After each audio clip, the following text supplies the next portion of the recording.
Ngiye ko ntabihari praying ubyumve yavuze ko ntabihari mbi praying ubyumve kandi utorotseyo atorotseyo kubera ijwi yavuze ngo yohereje hano i Kigali kuri mushiki we ubwo ngo harimo haragurwa imipanga mu Bushinwa zirimo ziritoza kandi barashaka kwica abatutsi bavuga ururimi rw'ikinyarwanda mu Burundi.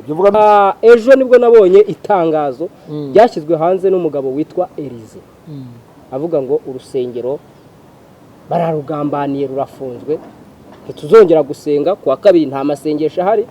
Abantu bose batavuga ati ngaho da Pastor Claude ni ukoze akazi uratumitse. Cya kabiri Elize ntabwo ari umukozi w'Imana. Oya Yego ntabwo nta rusengero yagiraga. Icya kabiri si umukozi w'Imana. Ku muntu ukoreshwa ibitangaza imirimo n'ibitangaza hano muri iki gihugu cy'u Rwanda. Ibyo n'ibigabyo bigambo byanyu ntago mbikunda. Kujya amavuta yiwe ndayemera niba utayemera agenda yemera. Yafashe ikiganiro afata amajwi yacurishije amajwi urumva twese tugira abantu mu mahanga mu Burayi n'ahandi hirya no hino ku isi. Ushobora kubwira umuntu nkorera ijwi rivuga kuri kanaka ndashaka ko nkorera ijwi rivuga kuri Ezekiel rimukubita hasi. Wabyumvise neza? Usibye ko Ernest ntabwo ari umunyamihanda nkatwe. Wabyumvise ariko imihanda nawe yarayijeho kuko yagiye ku Isimbi TV nawe aba yaje ku mihanda. Siko bimeze? Akubise Ernest akubita Potere Yongwe akubita Mutabazi Kabarira Maurice akubita abashumba agerageza ikintu icyo ari cyo cyose kivuga ku urumva kuko icambere abantu bazi ko nta mugore agira ariko twe tuzi ko afite umugore wa kabiri cyane. Noneho rero hari igihe uvuga abantu bazi ko nta mugore agira reka bivuga no umusore naho dusenye naho yasengeraga rega abagabo babiri bagiyeyo ni twebwe noneho abantu barabiye none nimwe mwarufungishije wa mugabo twagiye kumusura ngo dusenge nari mfite indwara nyene kasenge abagabo babiri bagiye ni Pastor Claude na Bishop Gerard umwana na se ukina kuri mama Pasteur hashize akanya ati bati ariya ku bivuze iki rero ibintu byo gukina ntabwo ari byo abantu bashaka ibintu baganira uri bukajya mu gihe cya Asia General Sirius nababyaga ngiye nahinduka akava mu Busilamu genza murongora ko nta mugore nari mfite nawe nta mugabo yari afite icyo gihe Asia uwanyana bifuriza ibihe byiza mwe mudukurikira umunsi ku wundi ndabashimira uburyo mubana natwe mu nkuru n'ibiganiro byacu bya buri munsi. Uyu munsi ni conference nibwo twakiriye abagabo babiri Bishop Gerard Mugisha na Pastor Claude. Wayikaze Bishop? Ese nibyo wahikaze. Okay ndaryishimiye nyakubahwa Prophet. Impamvu wagiye kunyimika ku Bishop muri Miss yagize ngo niyo warubyize ko azahita apotre. Reka mbisubire mu mpayikaze Bishop Gerard Mugisha. Nishimiye ko ndi kumwe na Prophet Ezekiel. Mayikaze Bishop Claude utarimikwa ariko akaba agiye kwimikirwa kuba Bishop. Tugwaye ikaze Claude. Oya azanyimike kuba apotre mushumba buriya bwa apostle no bari bushaka. Ko ndumva ari wo muhamagaro wabo ndimo cyane kwigendera. Turakoze cyane. Turi kumwe na YouTube channel Impanuro TV, Noranwa TV, Ukuri Nyako, Akarago TV, Kaze hose guhera Mugisha Rwanda, Mugisha TV Rwanda, 5 nyinshi ntabwo nanazinka mu kabya. Uzi kwakira mudugudu utarakira Perezida wa Repubulika. Turi kumwe n'Ikaze TV Rwanda tukagira Mugisha TV Rwanda, Kiranuka TV, Intoranwa TV, Akarago TV, Ukuri Nyako, Agakiza TV show, go 5D, Impanuro, Umugambi w'Imana, Eni kuva, Zamuka, Hinduka, hakaba n'iyitwa Icyo uzaba cyo TV. Kiriya kiremewe. Icyo uzaba TV zatinya umuntu ngera hano akavuga ngo banze baguha igiti tumuhesha umugisha. Oya n'igice bakizana ngiriye hano mu kiganiro mutunga ibiganza uremewe bakizana handakiriramo hano nayo ni content. Ariko hari n'undi waguze ibirayi w'Akarago. Akarago se ko bakajyana mu ntuze baracyahamba mu kirago wo kubiza. Nje nayibatije Safiro nibe nibyo Safiro TV naho ibya Akarago byo Akarago hari ibintu bibiri. Akarago hari kuba gupfukama ku mavi ku karago. Rero ntabwo akarago gakwiye kuza muri aya matiko aba hano. Ase na matiko bose ahantu harimo ngo mpanganye n'umupasiteri w'umukaritasi. Ahantu hazamo ngo ribu mwambarira he amaraka muyambarira ngo ngiye kukurega. Ahantu hazamo ngo isengero bazifunze. Ahantu hazamo ibiki byose. Ahantu hazamo nahimbwa atari nahimana. We akarago kaza hano kajya hebwo ubwo twayise Safiro. Ibyo turabireba mushobora gusanga ibyo zina bifitwe n'abandi, ariko nawe urimo uragenda ubyimba mu maso ngo waruriwe n'inzuki. Sawa. Uyu munsi rero nifuje kubaha ikaze mu kiganiro muri kumwe mwembi. Nyemera tubanze dusuhuze intashyo. akoze cye ko mbona ubyimba nawe wabibonye bisho ari kurya neza. Twagiye ku ntashyo. Intashyo ku bakunzi b'umusaraba. Intashyo kuri Apostle Ntambara Saturday. Intashyo intashyo ku bakunzi b'umusaraba. Intashyo kwa Apostle Ntambara Saturday. Intashyo kwa madamu wanjye. Intashyo mu bana banjye. Intashyo mu nshuti zanjye. Intashyo mu bakunzi. Intashyo mu bavandimwe. Intashyo mu bafana, ariko abafana si abakunzi. Ariko intashyo no mu gihugu cy'u Burundi ariko ngo nubwo ngo abanyarwanda barimo baraharenganira maze gukabuta amakuru i Burundi. Nakubwiza uko i Burundi mu kanya hari umugabo ngiye kwakira uvuye i Burundi nk'utorotse usimbutse urupfu. Icyo kibazo nakibajije wahoze ari perezida Sylvestre Wanunganye ejo bundi ku murongo wa telefone tuvugana. Ambwira yuko icyo yifuza ko ari amahoro kandi ko Imana izabikora.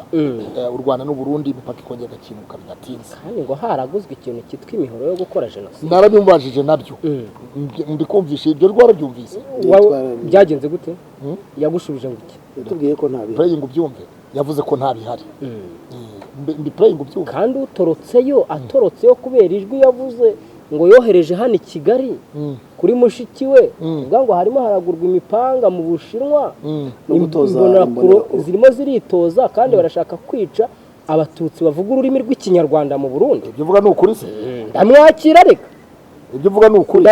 Singuri yasa nubona ko ari kuri Baraka TV. Uriya ni utorotse. Aratorotse. Avuye i Burundi. Imana iramucikishije. Arabitubwira. Twikomereze uyu munsi rero ejo nibwo nabonye itangazo ryashyizwe hanze n'umugabo witwa Elize. Avuga ngo urusengero bararugambaniye rurafunzwe, ntituzongera gusenga kuwa kabiri nta masengesho ahari. Abantu bose bataba bati ngaho da Pastor Claude ni ukoze akazi uratumitse. Claude se ko Claude ko ntari RGB. Ko ntari umujyi wa Kigali, ntari ibiro by'umujyi. Ko ntari ibiro by'akarere ka Kicukiro. Ko nta kazi ifite mu murenge wa Kigali amahoro urusengero ruherereye. Ko ntari gitifu akagari ka Karugira. Ko ntari mudugudu ahubwo mudugudu nyirizina ni nawe nyiri urusengero Elize yasengeragamo. Kuba washyizwe mu majwi nk'umuntu wagiranye ibibazo n'uyu mugabo Elize. Mwagiranye ibibazo ejo bundi mwese murasimbukana ndetse akina amajwi yawe avuga yuko wowe ngo yafunze ituro ngo aremewe ariko ngo nuko yafunze. Urumva ni bya bindi tuba tuganira tuzi ko bya bindi umunyarwanda yavuze ngo nyamutegera kazajejo. Uriya ntiyafunga ituro. Ntabwo nyine banza wumve. Baraka yarambajije ati Elize umuzihi nicyo muziho ni ugufunga amaturo. Mu yandi magambo gusebya abakira amaturo cyangwa batanga amaturo. Nibyo navuze. Hanyuma Baraka aza gukorana ikiganiro nawe. Akorana ikiganiro baramuga ati Pastor Claude yarakwemera yavuze yuko wafunze amaturo. Atahubwo nzamuremera. Ngiye kubona mbona ibihumbi 15 kuri telefone yanjye. Araguhaye. Ntabwo namenye ko ari Elize wayampaye. Urumva? Ubu nakabaye none yamusubiza ariko nareba se. None nyiturano no kumufungishiriza urusengero. Kugira gute? Kugira gute? Kugira gute? Utarahindutse urusengero se ntirwafunze. Nyine kugira gute? Inyiturano uko mvuze. Inyiturano ya 15 wari wayagaye. Wese watanze igitaro ryo gusambana ntibaririye hanyuma munagere kujya washaka. Reka subize Zekiri gatoya. Reka subize Zekiri. Nari musubije Bishop. Uko wamusubije ntago binyuze. Uretse twumve Bishop. Icyambere nuko Elize nta rusengero yari afite. Aha. Icyo ni kimwe. urumva urusengero rugira ibiruranga abanjongemo ariko yagushubije ibituzuye ariko njya nuzuze kuko ni umwana uvuze ko atuzuye ze oya kandi bya bigambo byawe aruzuye hari ugusobanura guhaye numva ntubukunyuze icya mbere rize nta rusengero yari afite kuko urusengero rugira ibiruranga icya kabiri rize si umukozi w'Imana mikoro yanjye iriho ikibazo ni uburyo uba wayifata icya kabiri Elize ntabwo ari umukozi w'Imana oya yego ntabwo nta rusengero yagiraga icya kabiri si umukozi w'Imana ku muntu ukoreshwa ibitangaza imirimo n'ibitangaza hano muri iki gihugu cy'u Rwanda ibyo n'ibigabyo bigambo byanyu ntabwo mbikunda kujya amavuta yiwe ndayemera niba utayemera agenda yemera ufite icyo uri gucinya inkoro ngo badakubita strike ariko umva uko bimeze mwana nafashe kamera ntuze yanze cyane mukayikuramo hagasigara izindi ziri ntuze urayemera amavuta yiwe se ese ntayemeye se umuhanuzi nkanjye buretse nyine ngo njye nyine ntigeze nshyiraho ibintu byo gukurira abantu baba badukurikiye urumva ntabwo mwemera ahubwo arashaka kwigira nyoni nyinshi oya giye nyereye umuntu mbaza ari serious hanyuma ariko nanjye ndi serious mwemero rero zumvikana urimo urazana ubwenge n'icyo kibazo uhita uhita imbabazi mu kiganiro icyambere umukozi w'Imana Bibiliya ivuga ngo Yesu ahagarara ku giturisho yitegereza abaturaga umukozi w'Imana utemera ufata umurongo wa Bibiliya akawusiba agendeye ku mwuka uri mu gihugu kudakunda gutura kudakunda gukorera Imana kuko iki gihugu kiri mu mwuka ku matorero w'abantu badakunda gukorera Imana none abonye ko ari bo benshi aravuga atereka nkureho ikintu cyitwa amaturo umuntu ukuraho amaturo akavuga ngo ngewe ndasengesha ariko sinurisha already yasibye maraki kandi Bibiliya ivuga ngo uzongera cyangwa akagabanya azakurwa ku mugabane wa cya giti already wose umukozi w'Imana kabiri urusengero rudaturisha urankurikira ntabwo ruba ari urusengero urwo ntabwo ari urusengero ubwo Sefin ikindi wakongeraho wabubeshye ahubwo kamusubira ariko hari igihe umuntu ashobora kuvuga ko karubanda kadaturisha kugira ngo abantu baze kandi ari byo nagira ngo kagaturisha kandi ari byo nagira ngo ngereho urumva rero kubyerekeranye no kuba yari afite urusengero ntarwo yari afite urusengero rugirwa n'amaturo kabiri umukozi w'Imana yubahiriza Bibiliya kuba tubahiriza Bibiliya ntabwo ari umukozi w'Imana gatatu umukozi w'Imana yubaha abakozi b'Imana bagenzi be kandi umukozi w'Imana yubaha ubuyobozi ni ikihe kimenyetso kigaragaza ko atigeze yubaha abakozi b'Imana bagenzi be ntanubahe n'ubuyobozi icyambere noneho bibaye seriye Claude uje uri seriye ntabwo uri bunci aho ni sawa niba isukari yanjye utari buyizamure nta kibazo nyimanuye ndabizi wapfa icyambere Elize aragenda hariya akigira umukiranutsi kandi tuzi ko ari umukiranirwa ugendeye kuki icyambere ngenderaho afata abashumba akabibasira yibasiye Apostle Mignoni si no gusa yibasiye Prophete Reverend Nyirindekwe Ernest urabyumva neza buriya rero isuku udahingisha bitewe n'amabavu utera mu ntoki umuhini w'iyo suka ushobora kugutera amabavu mu ntoki niba udashoboye kuyihingisha iyo suka ariko ikaba nta kibangamiyeho rubanda iyo suka yireka abayishoboye bayihingisha yafashe ikiganiro afata amajwi yacurishije amajwi urumva twese tugira abantu mu mahanga mu Burayi n'ahandi hirya no hino ku isi ushobora kubwira umuntu nkorera ijwi rivuga kuri kanaka ndashaka ko nkorera ijwi rivuga kuri Ezekiel rimukubita hasi unyohereze voice ha mazina yawe ajemo hanyuma ryajwi nurinyohereza ndahita ndikira ku kiganiro muri social media za YouTube yakoranye n'umuntu acurisha amajwi asebya Nyirindekwe Ernest wabyumvise neza usibye ko Ernest ntabwo ari umunyamihanda nkatwe wabyumvise ariko imihanda nawe yarayijeho kuko yagiye ku Isimbi TV nawe aba yaje ku mihanda siko bimeze iyo ashyize kamera mu rusengero aba yageze ku mihanda siko bimeze rero Elize ni umwe mu bantu bakubise Ernest akubita Apotre Yongwe akubita Mutabazi Kabarira Maurice akubita abashumba agerageza ikintu icyo ari cyo cyose kivuga ku maturo aragenda gikubita hasi niho mpamvu navuze ngo icyo muziho nuko yarwanyije amaturo wabyumvise bata handi ho aremewe navuze nta handi ho nta kibazo ntariko ikibazo cye arwanya guturisha Bibiliya ivuga ngo nimuzane kimwe mu 10 mu bubiko bw'inzu yanjye, muzane kimwe mu 10 n'amaturo mu bubiko bw'inzu yanjye, murebe ko ntazabagomorera imigisha yose mukaburaho muyikwiza. Iyo usomye Imigani 18:16 haravuga ngo amaturo y'umuntu amucira inzira akamugeza imbere y'abakomeye. Wabyumvise neza? Kuki se leta isaba imisoro iyo utajyanye fagitire y'uko watanze umusoro w'ubutaka? Ni ukuvuga ngo icyo gihe uba uri muri sisiteme igaragaza ko udatanga imisoro. Umucuruzi wese ufite amangazini udatanga imisoro muri leta aba afite ikibazo. Umuturage wese udatanga mituweli aba afite ikibazo. Umuturage wese ukunda igihugu cye ntatanga amafaranga y'umutekano aba afite ikibazo. None se wowe washingira kuki ubwira abantu ngo gutura ni icyaha na leta yaturije? None se gutura ni systeme yo gutanga umusoro ku Mana. Bibiliya ivuga, Yesu yaravuze ngo gutanga bizana umugisha kuruta guhabwa. None se ko yahagaritse gutanga, we ko bwacye yamaze gutuka ribu, bwaca gatuka inzego z'umutekano, igisirikare, ribu, polisi, RDB, ngo nibo bamusenyeye, ngo bamusenyeye inzu, bamufungira restaurant, ngo bikingo dora bamukenesheje, ngo njya kubaha perezida wa repubulika, ni wowe wandenganura. Wowe uratuka umwana waragize ukajya kwihohora ku mubyeyi. Icyo kintu cyumvise neza. Bivuze iki rero? Elize bukeye bwaho nibwo yahise atangaza ngo hari uwamuhaye, ngo yamwemereye imicanga, yamwemerera amabuye, yamwemerera amatafari, yamwemerera amabati, yamwemerera iki, yamaze gutuka inzego z'igihugu z'umutekano. Bukeye budateye kabiri araza ati hari umuntu wampaye ikibanza i Kanombe, ati nyuma yuko mvuze gutya, ati momo pay yanjye niyi, amazina yanditsemo Nsengimana Elisa, ibintu nk'ibyo. Wabyumvise? Kubera iki? Abantu bazajya batuka igihugu, nibamara gutuka igihugu, nibamara gusebya igihugu, bamaze kwangisha abaturage ubuyobozi buriho, hanyuma nibagaruka bucye mu gitondo ngo bahawe ibibanza, bucye mu gitondo ngo babonye amazu, bucye mu gitondo ngo bameze neza, bucye nibarangiza bajye gusengera mu budukuru.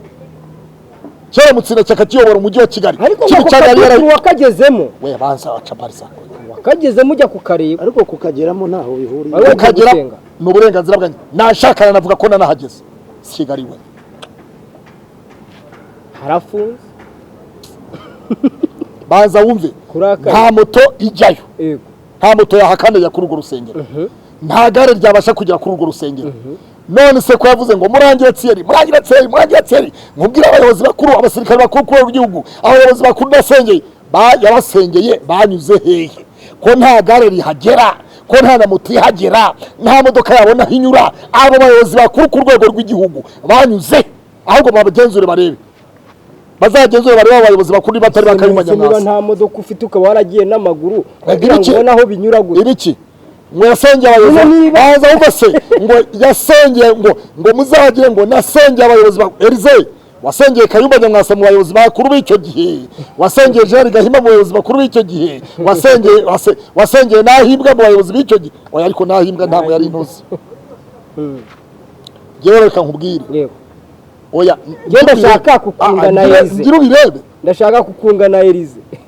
Urashaka kunyunga na Elize? Urashaka kunyunga kukunga nawe umunsi mufitanye bigakemuka ibibazo bya M23 na Tshisekedi. Nibahura bagasinyana amasezerano, uzampuze na Elize. Ko yavuze ko afite ubushobozi bwo gukubita akantu k'akanyundo hakamara amezi 3. Agace kanyundo, agace kanyundo, Nyirankabi 3.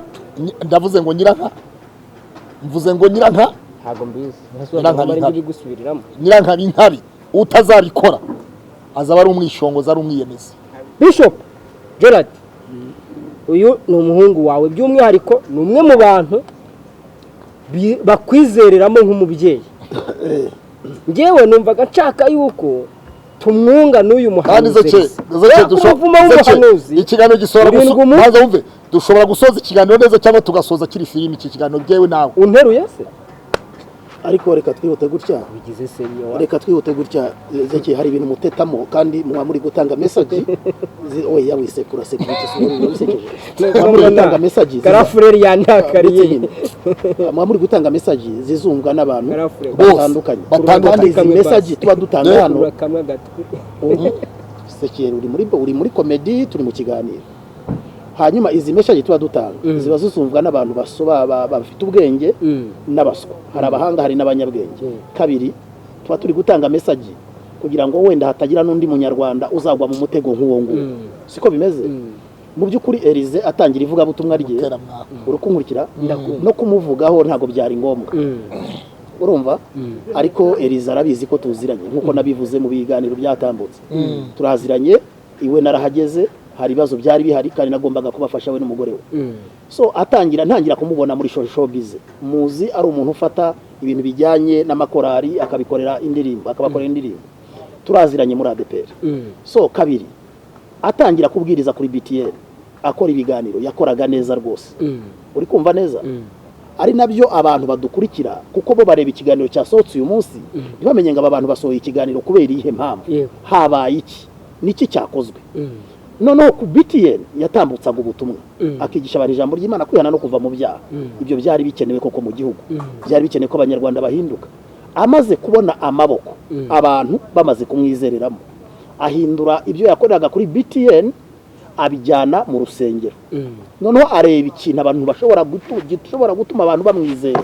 Aravuga ati reka nawe kumera nk'abapasitoro kuko hariho umwuka uvuga ngo niba abapasiteri birirwa baka amaturo. Akubita hasi Bibiliya ayicamo umurongo w'ibyanditswe. Tubwire abantu ntabwo turi kuvuga hano kuko twe dukeneye amaturo. Nta maturo dukeneye. Ariko n'uwayatanga ntiyakugwa nabi. Ntabwo yangwa nabi, ariko ntabwo turi gusabiriza amaturo hano. Ahubwo turerekana uburyo abantu bayoba, barangiza kuyoba bakayobya n'abandi. Akereya ikintu kimeze nka church, urumva ashaka naho agitereka. Noneho muri uko urumva iyo ugiye gukora umurimo, urumva ko kuri BTN ntacyo tumugaya. Yavugaga ubutumwa. Isoko y'umunezero nicyo kiganiro yari afite. Urumva neza? Ntacyo tumugaya. Nta nicyo twamuvugaho. Ariko amaze gushinga ikimeze nka church kugira ngo akurure abantu, yiha kujya ameshoninga amazina y'abantu.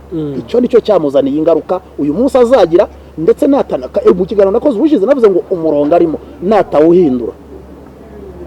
Y'imodoka irenze uriya murongo w'umweru baca mu muhanda uri ku ruhande hegera Brodire. Uburenzi igonga icyo bita Brodire.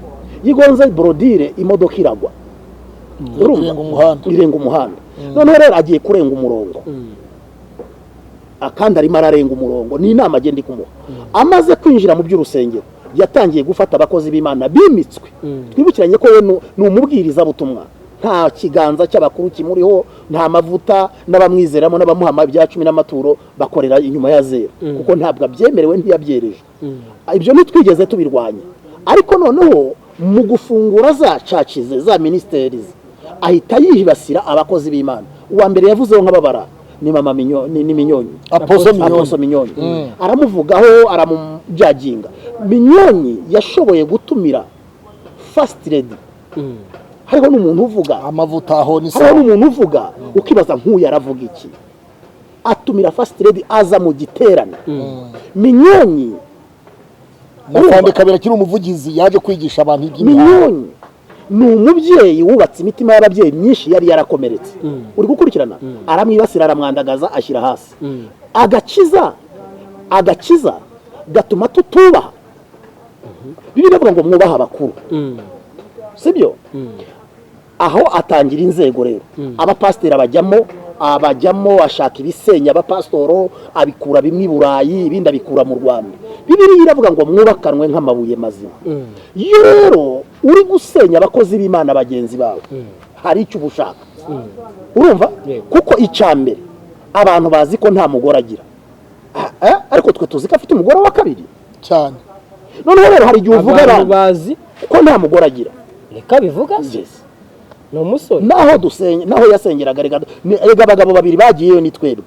None abantu barabizi. None nimwe mwarifungishije wa mugabo. Twagiye kumusura ngo dusenge. Kuko giye nari mfite indwara nyene kasenge. Bishop byagize abagabo babiri bagiye ni Pastor Claude na Bishop Gerard. Umwana na se.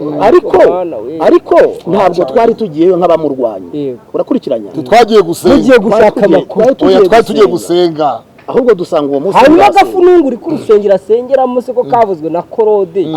Ariko niba yagiye gusenga. Nimba yagiye gusenga akagira ibyo agaya. Ni ikibazo. nimba yagiye gusenga akavugira abanyarwanda wenda urwo rusengero rwari kuzagwaho ni ikibazo si byose nimba yagiye gusenga hari ikintu tutarabyumva atoka nimba yagiye gusenga akavuga urangiye ngo toka nigende igendere nyine abandi bagikomeza nimba yagiye gusenga mukumva ko ari amatiku muri abapasiteri muri abakozi b'Imana ariko turi gukugura natwe umukozi w'Imana mugenzi wanyu aterwa kandi turi kumuhugura yamara guterwa ntimwe mwaramusanze ngo mubwete aka kantu ubamo ahubwo reka urukumva turebe ukuntu tugufasha ujya ahantu hagutse ahubwo mugahita munaranga nawe hantu kuharanga twaringira ko hanyuma yuko tuhamenye nibwo twumvise yitangariza yuko hafunze barengeraga ubuzima bw'abaturage ubwo ndakibaza Pastor Claude jewe nibyo koko njyewe ndashaka kumenya niwe wafunze koko jese ndafunga waragambaye mfite uburenganzira bungana iki bwatuma agiye ifunga urusengero rw'umuntu nicyo kibazo nibaza abantu ujya buriya rero hari abantu bagira ibikoma mu mutwe bagira ibikoma bikagenda bikareka mu bwonko bwabo Claude ko ntari umuyobozi w'umudugudu waho ngaho niwe pasiteri wako kanyubako ni akanyubako si inyubako wabyumvise neza kabiri ni mu mudugudu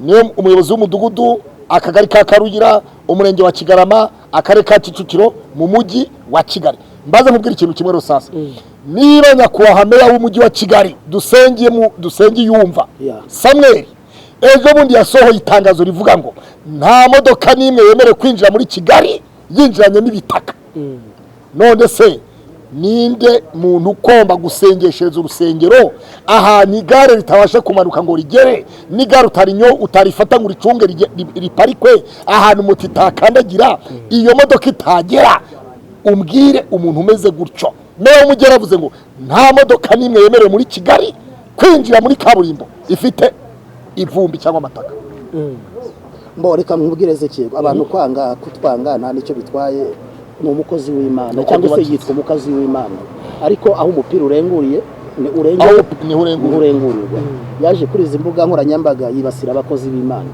sibyo icyo turacyumva icyo twagomba kuza tukamwemeranyweho n'undi wese nimba ushaka kuba kuri iyi mihanda utavugwaho urumva komeza ijambo ry'Imana ariko nugira abantu wibasira tuzaza tubivuguruze kuko turi muri showbiz kabiri kuza ukibasira ubuyobozi bw'igihugu urumva twebwe tuzi iki gihugu kitumariye nimba ntacyo kikumariye sohoka ugende ese basi mushaka kwamuca mu ijambo Ezekiel nakwiyamye rega ndi kukubaza Ezekiel yari ruswa kwa Ezekiel kuza mbanze soze ahubwo se rusako oya nimba muri izina ryanyu pasiteri kuko muri gusebya umva umubyeyi ugaragaramo abantu bashobora kurwanya umva umubyeyi icyo muramira umubyeyi aherutse kuvuga perezida wacu yaravuze ati hari igihe umuntu avina twaramuhaye umwanya ukomeye noneho wakubitana nawe iyo hanze ugasanga umushoferi w'igikamyo nacyo yarabuze n'akazi ubwo agahita abaza ngo ubwo nibwo abayeho neza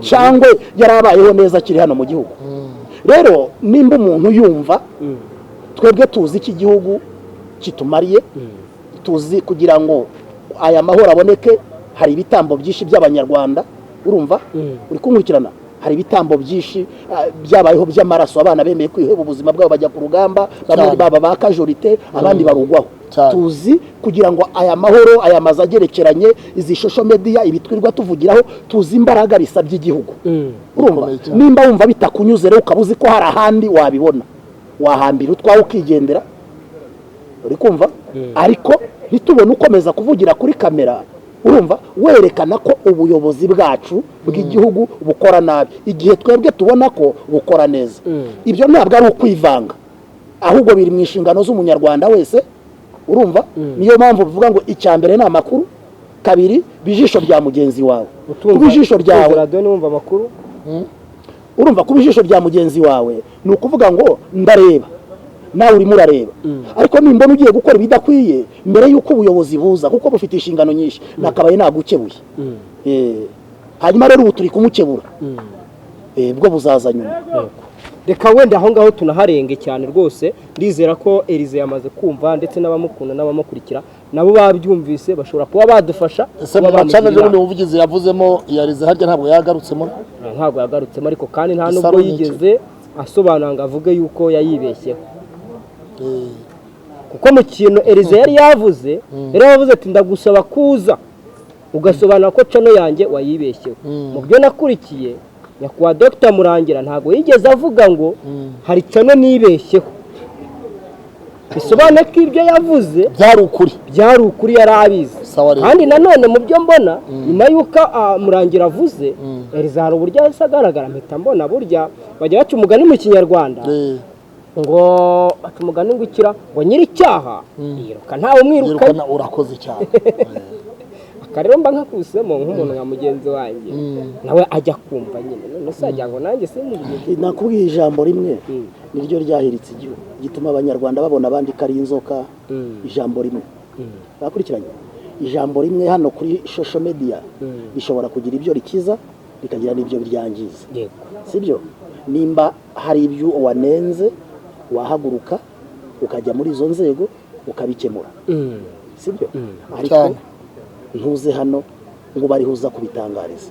Yego, tuharenge rero twigire kuri Pastor Claude ndetse n'umuntu wiyita umuhanuzi. Igihe nkunda gukoresha ko yita umuhanuzi bitewe nuko ntemeranwa n'ibyo ahanura, bamwita ngo ni nibishaka Theogene.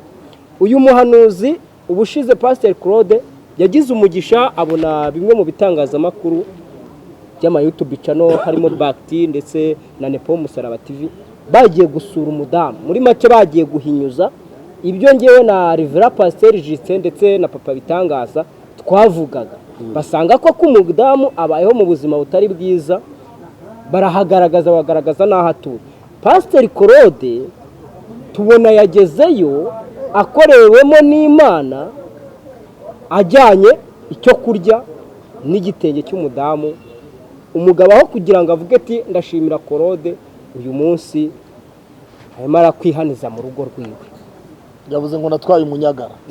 Umunyagara w'igitoki watwaye ntacyo nagira iyo shaka nawe iyo minyagara nk'iyo najyanye najyanye nawe ajya ujyana. Ariko yakwiyamye ku rugo rwe atarwishyura. Ubu sinzi utishyura, reka tubaze tuvuge tuti inzu utishyura nyiri igipanga atakuzi n'uwacumbikiye ukaba utamwishyurira inzu, ubundi icyo gihe urwo rugo rwita urwawe gute? Ibyo navuze byumvikana. Ariko inzu ze kera utishyura, inzu ntuyishyura, nyiri igipangu ucumbikiye ugomba kuba ubana nawe ntabwo nyiri igipanga akuzi, n'uwo wita umugore wawe ntabwo ahaba, ntabwo uhishyura, abana ntubagaburira, umudamu ntumwambika, ntabwo uzi uko babayeho. Abana nari ngiye kugera kuri uyu mudamu waje avuga ngo bamuhaye amafaranga bande rero uwo yaje yivuguruza ku buzima bwe. Nuko ngo ibyo yavuze nibyo, ariko yahawe amafaranga.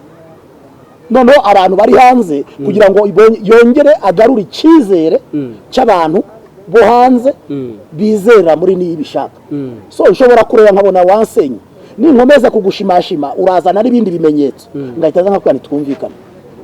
Wowe ntuzwi kuri social media, none ubwo utazwi kugira ngo izina ryanjye ridapfa ndagukubita 200,000 ye.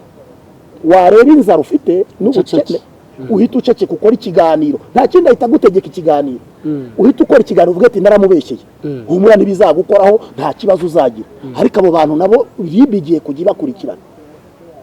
Ako nabyo ibi bintu nabyo twongeye tubisubiraho Pasteur, kuko iyo nibuswa biteye iseseme.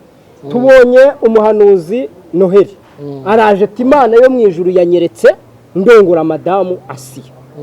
Nyuma yaho aragarutse ati Imana yanjye yisubiye. Ibyo ubuhanuzi byo nta tegeko dufite, ntago twabira. Ariko ibyo guhabwa amafaranga warangiza ukagaruka ukivuguruza icyo wari wavuze ukakivuguruza kandi cyari ukuri ari wowe wizanye, ndetse ukazana n'umwana w'uruhinja ukagaruka wivuguruza, icyo cyo ni ikosa. Haki ibi bintu bimaze none gufata indi ntera, bifasha indi ntera cyane, ari umwuka bakomora kuri aba bahanuzi. Reka turebe abantu bose baza ari ugutwika, bakaza batwikisha ibintu bitabaho bigize ibyaha. twe turi muri iyi mihanda, turi muri social media. Korode nshobora kuvuga ijambo nkamenya ko iki kintu kigize icyaha, immediately nkatahora n'ikiganiro namaze gusobanukira ko kigize icyaha, kavuga ngo ni mumbabarire, hari ahantu navuze nanyereye, urimi rwanyereye, kunyerera ntawe rutanyerera, nibishaka yavuze ngo sinzavuga ko rwamunyereranye Kibagabaga, afata bibi yararira. Ejo bundi Nepo Musaraba yamujyanye muri ribu Kinyinya Kagugu, apfukama hasi nibishaka ararira, aravuga ngo agiye gukora ibiganiro bivuguruza ibyo yakoze, ngo kandi ikindi ntazongera kugaruka muri social media. Uyu munsi wa none rero uriya mwana Noheli nawe waje gukina kuri Mama Pasiteri, hashize akanya ati bati ariya kuru bivuze iki rero, ibintu byo gukina no gukina ntabwo ari byo. Abantu bashaka ibintu baganira. Uri bukajya mu gihe cya Asia General Sirius nawe byaga ngiye dahinduka akava mu Busilamu nge nzamurongora ko nta mugore nari mfite, nawe nta mugabo yari afite icyo gihe Asia uwanyana Mutoni Asia. Kandi none uzi umuntu wazanye tekinike kurushaho, umuntu witwa Manibu yaravuze ati mbwira ukuntu warwariye indege Umutoni Asia twakora ikiganiro Kagugu. Ndavuga nti ukuri kw'Imana ndamwemera, aremewe. So urumva rero hari ibintu bigomba kuba bidakikinirwamo. Aba bana baza kuri iyi mihanda baza gukina, nibishaka agenda mubwiye ngo ikibuga kiranyerera, kandi niba atarabona ko cyamunyereranye azaze murambike ikiganza, amfuka asaba imbabazi, avuga ati pastor ndemeye ko ikibuga cyanyereye, nyemera noneho nongere ntangire ngende neme, nzamubwira inzira. Mu rukiko yivugiye yuko atazongera gusubira kuri social media. Yego. Nyuma yaho biranga. Ejo bundi nabwo numva amakuru ko RIB yayandikiye n'ubundi urwandiko ati ni mumbabarira social media ndazireka, ariko mu buryo yaje kuri social media ari mu muhondo, ntabwo yigeze aza asaba imbabazi. Ese umuti ni ukuva kuri social media cyangwa umuti ni uko yahindura ibyo akora, ndetse akaba yanasubira inyuma akajya kwihuza n'umudamu wiwe, akaba yakongera akabazirika? Reka bamubwire bitewe n'ibyo yakoreye umudamu we. Abantu benshi baribaza batese niduhindura ubuzima umudamu wa nibishaka ubu niba ari busubirane mu by'ukuri koko, ukababaza utese murashaka ko basubirana cyangwa murashaka ko umudamu adasubira? Ati twifuzaga kumufasha, ariko ikibazo nitumufasha nitwishyura inzu nziza tukamushakira icyo akora, ejo nibishaka yabona burani wakaza kinjira muri iyo nzu, ati twavuga tutariko ibyo byose, ibintu byose bigira process. Nibishaka rero ave kuri kamera burundu, kuko nakomeza kuba kuri kamera abanyamakuru baramutamo ndani, baramutagati mu ntuze mu nyanja, ahabasha kugira gutya, ntari bwoge Mpagazi, ntari bwoge Ngarama, ntari bwoge wapi, biraza kumucanga, nibimbara kumucanga azisanga ahantu, azisanga ari hagati arimo aramira nkeri, urimo ko kanunga azisanga ahantu hagati na hagati atabasha kuyikura. Nyamara nubwo abantu yagarukiye Rusoro, ubutaha azajya Mageragere, kandi najya Mageragere yibuke ko ibyaha yashinjwaga n'ubushinjacyaha bitasibanganye. Ese ubu byavuye baza wumve iri jambo rivuga ngo umugore yacurangaga indirimbo z'icyunamo zo kwibuka jenoside yakorewe Abatutsi mu gihe kitari cyo. Iri jambo yereze ko ari muri iriya dosiye, ni izina ry'Imana ndakurahiye aba yaramaze no gukatirwa kera.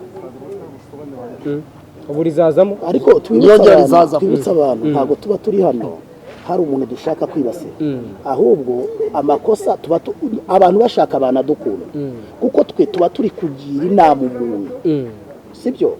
Buriya rero umuheto ushuka umwambi bitazajyana. Abantu baraza bakagutera kamera, ukabona urarebwa n'ibihumbi 100, ukavuga ukongera ukavuga, ugasubira ukongera ugasubira, none wowe ntumenye ko bazakujyana wenyine, abanyamakuru na twa dufaranga abantu baguhaye, aba abantu mutari kumwe.